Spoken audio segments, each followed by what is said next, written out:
2003, I went through chemo, 24 weeks, all of those rounds of chemo. I went through radiation, and I had surgery to remove my right breast. Are there any cancer survivors in the room? Just raise your hand.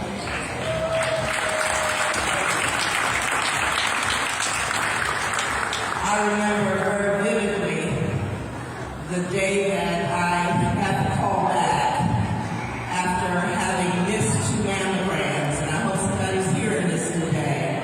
I missed 2 mammograms because I was taking care of my mother, my parents really, going with them to doctor's appointments.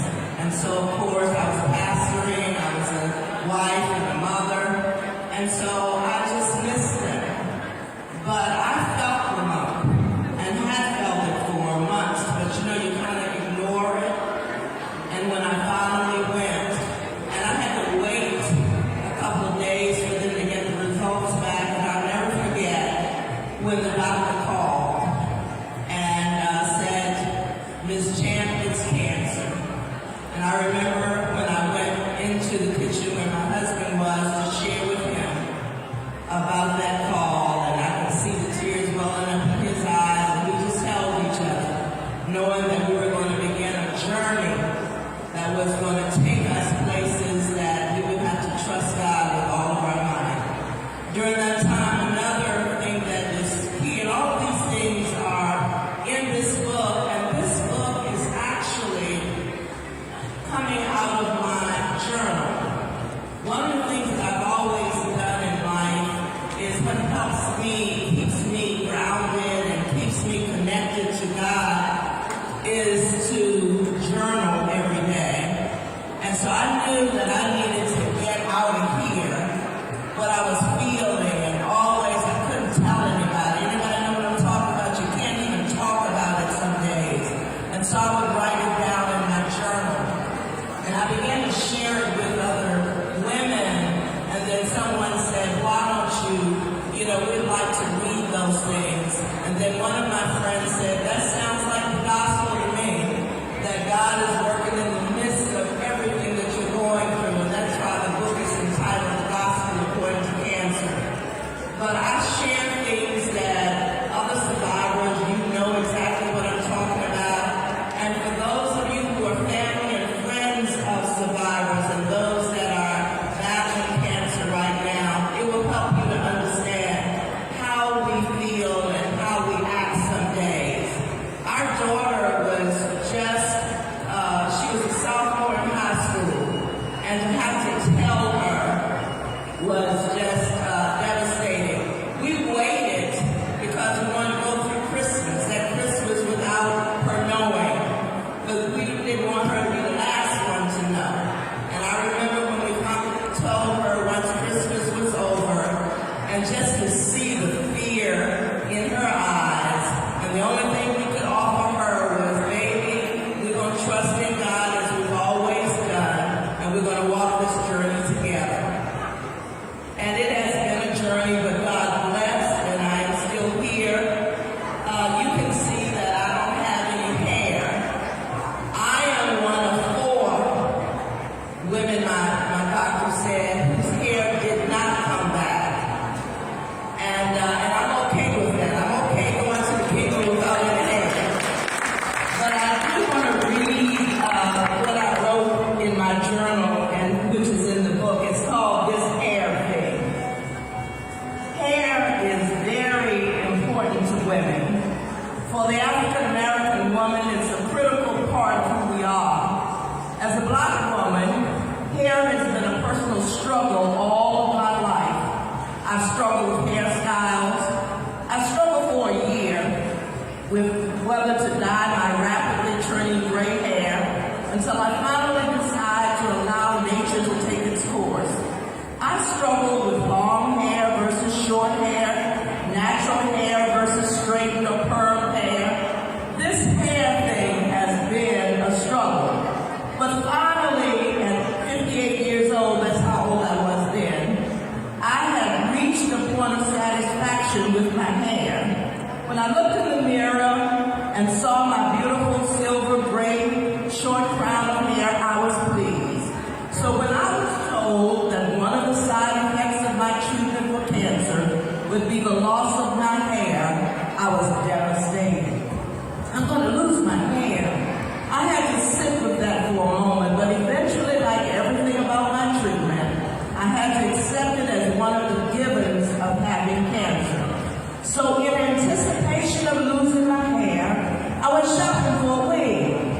I toyed with the idea of letting my imagination run wild and choosing a style that was radically different from my own. Why not be Tina Turner for a while? Or perhaps try some braids or even some dreads. Why not go blonde? But of course, I finally chose a wig that looked very much like my own hairstyle. The gray mix was perfect. It was so perfect and I liked it so much that I purchased 2 of them so that I would be able to switch up. My hair took forever to come out. They said that I would lose it 15 days after my first chemo treatment, but it took forever. It would get thin at first and then I could comb it a certain way and put some gel on it and it would look okay. But I knew that I had to make a decision. And so as I sat down one Saturday night, I took a long look at my almost bald hair. I had 2 beautiful wigs on stands waiting to be worn. So in anticipation of wearing one of them to church tomorrow, I washed my hair and allowed the rest of it to fall out in the sink. As I sat before the mirror on that Saturday morning with full makeup on, I reached over to do the final act of putting on the beautiful mixed gray wig I had purchased. But as my hand reached out to put it on, I withdrew, and I looked instead at a woman who stared back at me from the mirror. This was a woman who had learned to be comfortable in her own skin. This was a woman who was surprisingly beautiful, even with no hair. This was a woman who decided to be free of hair, free of the opinions of others. So I smiled back at this woman in the mirror, whom God had created to be beautiful from the inside out. In that instance, I discovered the woman God had been trying to reveal to me all of my life. A woman who is more than hair, a woman who is more than breast. I discovered that I not only like, but I love this woman that God has made. So I took one last look, smiled, and went to church with my beautiful bald self.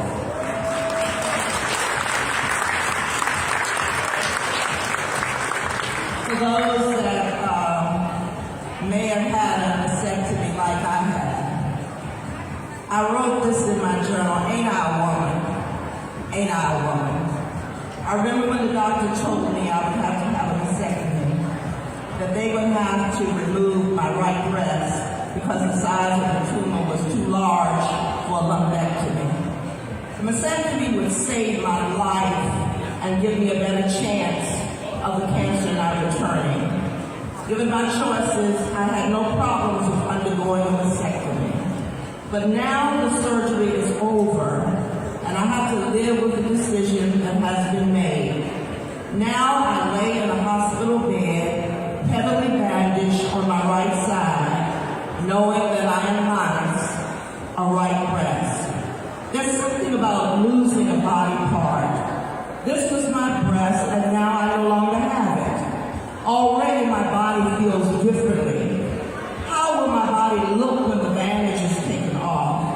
While in the hospital, my family and friends came and we laughed and shared together, and everyone was careful not to get caught looking at the side where my breast had been. I have never been overly possessed about my body. Growing up, I was skinny, if you can believe it, and never had big legs or breasts. I never defined myself by the size of my body parts. I never saw my body parts as the sum total of who I am. I always had a healthy, positive outlook about myself as a woman. I was never jealous about other women's body parts, and I was very comfortable in my own skin. I had not thought about my breasts since I was in junior high when I did the tissue in my bra thing because my breasts were so slow in developing. But I'm a grown woman now who has lost her right breast. And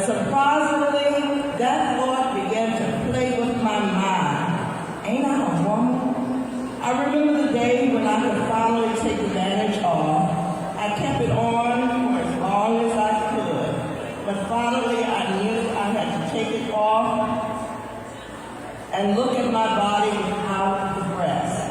I had been adamant about not wanting breast reconstruction, but now I wondered if I had made the right decision. How would I feel about a body that may look deformed or maybe may look disfigured?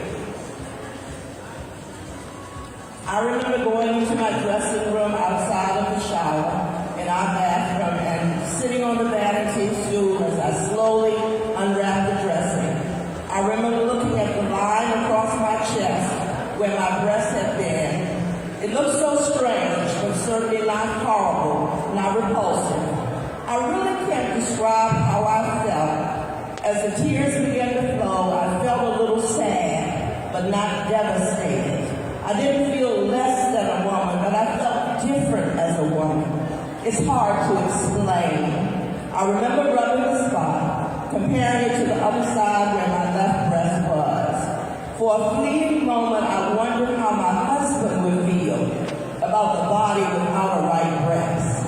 Ain't I a woman? While I was thinking of all these thoughts, at the same time, sitting naked before a full-length mirror in my dressing room, God spoke. It was a gentle, reassuring spirit that rose up on the inside of me that day and reassured me that I am still the woman God created. I am more than my body parts. I am completely whole by the grace of Almighty God. Ain't I a woman? Yes.